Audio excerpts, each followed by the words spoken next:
La majorité des entrepreneurs africains ne perdent pas parce qu'ils sont mauvais. La majorité des entrepreneurs africains perdent parce qu'ils sont pressés.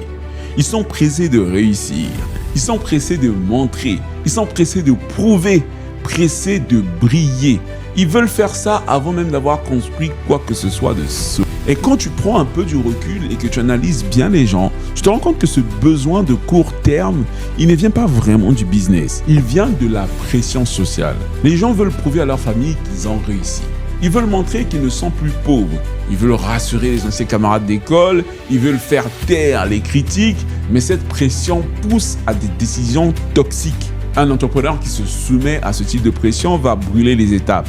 Il va s'endetter pour paraître riche. Il va investir dans l'image au lieu d'investir dans la structure. Et toute personne qui investit dans son image au lieu d'investir dans la structure prend le risque de créer une réussite visible, mais extrêmement fragile. Quand tu regardes Aliko Dangote, ce n'est pas sa richesse qui l'a rendu redoutable en tant qu'entrepreneur. C'est sa passion stratégique. Il a compris pendant plus de 30 ans. D'abord, il a commencé par le commerce, puis la production locale, puis le ciment, puis l'agro-industrie, puis l'énergie, puis la raffinerie, puis le port en eau profonde, et chaque profit a été réinjecté.